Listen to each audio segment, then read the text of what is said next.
महाराष्ट्राचे माजी मुख्यमंत्री पृथ्वीराज चव्हाण यांनी ऑपरेशन सिंदूरबाबत एक वक्तव्य केलं. पृथ्वीराज चव्हाण यांनी ऑपरेशन सिंदूरबाबत केलेल्या विधानामुळे आता त्यांच्यावर अनेक जण टीका करत आहेत. उपमुख्यमंत्री एकनाथ शिंदे यांनी देखील पृथ्वीराज चव्हाण यांच्या वक्तव्यावर टीका केली. पृथ्वीराज चव्हाण यांनी ऑपरेशन सिंदूरबाबत काय विधान केलं, तसेच एकनाथ शिंदे यांनी त्यावर काय प्रतिक्रिया दिली, हे या व्हिडिओच्या माध्यमातून जाणून घेऊयात. नमस्कार, आपण पाहत आहात लोकसत्ता लाईव्ह. पृथ्वीराज चव्हाण यांनी ऑपरेशन सिंदूरबाबत एक वक्तव्य केलं. ते काय म्हणाले ते पाहूयात. कारगिल जेव्हा युद्ध झालं तेव्हा क्लिंटनचे सारखे फोन होते की तुम्ही थांबवा आता लगेच. आणि आता सुद्धा आपण पाहिलं की लगेच ट्रम्पचे फोन सुरू झाले आणि थांबवा म्हणून शेवटी ट्रम्पने थांबवलं आणि आपल्याला काही करता आलं नाही. आणि त्यामुळे मग एक असा विषय निघाला की मग मोदीने का मान्य केलं. पहिल्या दिवशी आपला संपूर्ण पराभव झाला. 7 तारखेला जे हवाई युद्ध अर्ध्या तासात झालं त्यामध्ये आपला टोटल पराभव झाला, हे कोणी मान्य करो अगर न करो. आणि त्यामुळे त्या दिवशी भारताची जी विमानं पडली त्या दिवशी सगळा भारताचा एअरफोर्स हा ग्राउंड झाला. त्यानंतर एकही विमान उडलं नाही. पण कुठेही विमान उडलं की पाकिस्तानचे तुमचं विमान ग्वाल्हेर असेल किंवा बठिंडा असेल किंवा सिरसा असेल तिथं वाढायची शक्यता असल्यामुळं आपलं कम्प्लीट एअरफोर्स ग्राउंड झालं. आणि आर्मी काही कुठे जाऊ शकली नाही, कारण तिथं अनरिटन असा आपला करार झालेला आहे अमेरिका आणि मोठ्या राष्ट्रांच्यावर की एकमेकांच्या सरहद्दीवर क्रॉस करायचा नाही. तो करार कारगिल युद्धाच्या वेळेला झाला होता. तेव्हा कारगिल युद्धामध्ये वाजपेयी असताना जेव्हा आपण कारगिलमध्ये काही करू शकत नाही असं दिसलं की ते वर आहेत आणि आपण खाली आहोत, त्यामुळे आपण काही हे त्यांना हटवू शकत नाही कारगिलमधून, तेव्हा एअरफोर्सनी विनंती केली की आम्हाला एअरफोर्स वापरायची परवानगी द्या. पण त्याला वाजपेयींनी शेवटपर्यंत नकार दिला. पण शेवटी मग न्यायालयाने त्यांनी परवानगी दिली 25 मेला 99ला. आणि लगेच 26 मेला आपले मेक्स उडाली आणि त्यांनी कारगिलचे तिथली माणसं घालवली. पण तिथं अट अशी होती की तुम्ही इंटरनॅशनल बॉर्डर क्रॉस करायची. ती आज पण पाळली जाते कारण त्याला इंटरनॅशनल प्रेशर आहे. प्रश्न असा त्यामध्ये उद्भवतो की आपण सीजफायर मान्य का केली आणि ते सुद्धा ट्रम्पने जाहीर केली. ते तर मोदींच्यावर कसला दबाव आहे.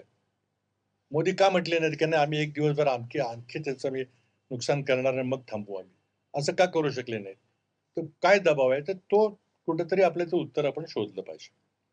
आणि त्याला आमच्याकडे काही तर्क आहेत पण ते काही पुरावा नाही आहे त्याला.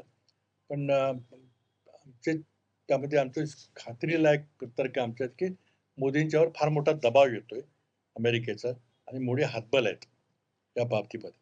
परराष्ट्र खात्यामध्ये जी देशाची पीछेहाट झाली ती सर्वांना माहिती आहे. त्याबद्दल काही बोलायचं कारण नाही. एकही मित्र राष्ट्र आलेलं नाही. आणि पाकिस्तानला ट्रम्पने इतकं डोक्यात चढवलेलं आहे, त्यांचा तो लष्करी प्रमुख हुकुमशाला व्हाईट हाऊसमध्ये बोलवणं, त्याला स्पेशल लंच करणं, किंवा इस्रायल हमासचं युद्ध झालं त्यावेळेला पाकिस्तानच्या पंतप्रधानाला बोलायला संधी देणं, आणि आपण मात्र तिथून बाहेर पडलो. त्यामुळे जे परराष्ट्र धोरणामध्ये जे हाय टेबल आहे तिथं 15-20 राष्ट्र बसून निर्णय घेतात, त्यामध्ये आपण मागे पडलेलो आहे. आपण त्या सरमाईल शेखच्या मीटिंगला गेलो नाही.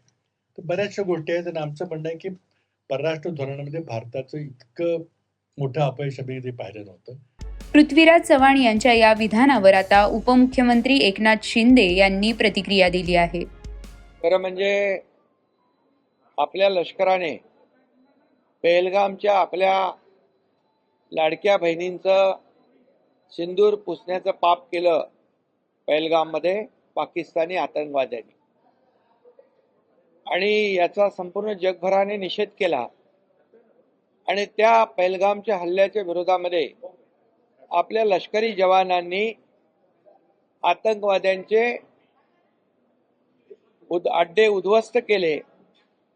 याचा अभिमान सर्व तमाम भारतीयांना आहे. आणि या लष्कराच्या जवानाच्या पाठीमागे देशाचे प्रधानमंत्री नरेंद्र मोदीजी खंबीरपणे उभे राहिले आणि त्यांना सांगितलं, खून का बदला खून से, ईट का जवाब पत्थर से, गोली का जवाब गोले से.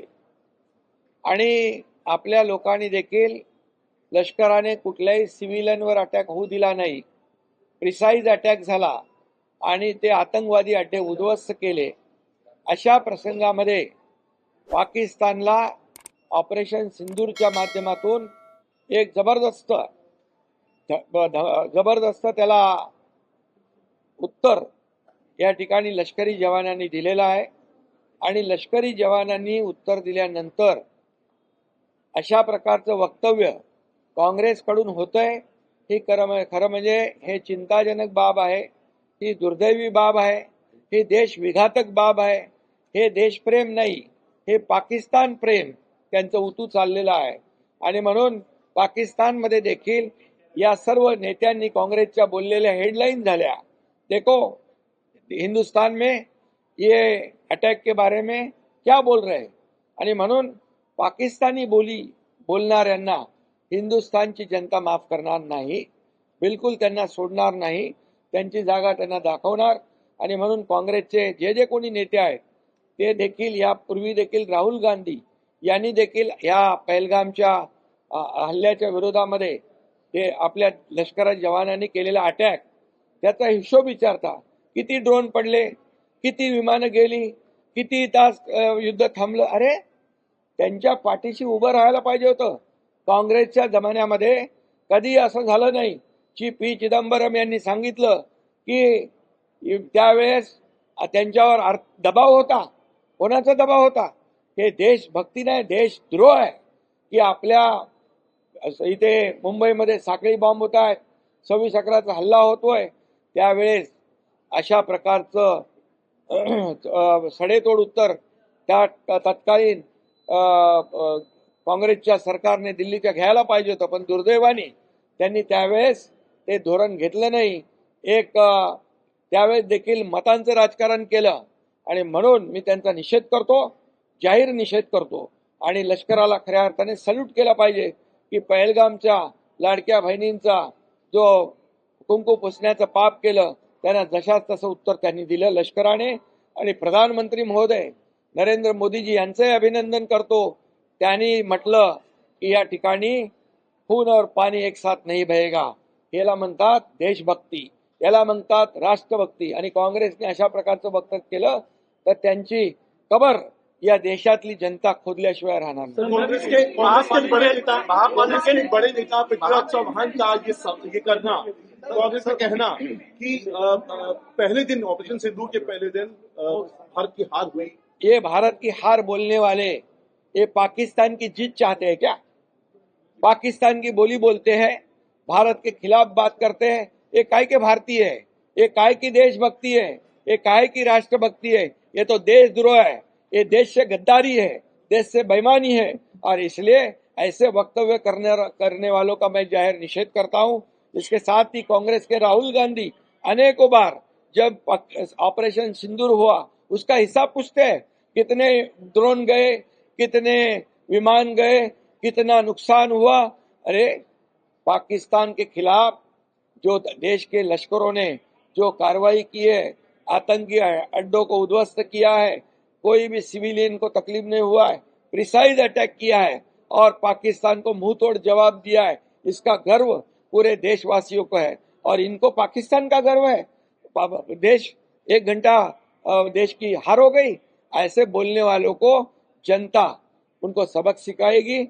और जो वो मोदी जी के बारे में बोलते हैं कि कब्र खोदेंगे, तो उनकी कब्र ये देश की जनता खुद ब खुद खोदेगी. अभी लोकसभा में और आए हुए चुनाव में तो उन्होंने देखा है.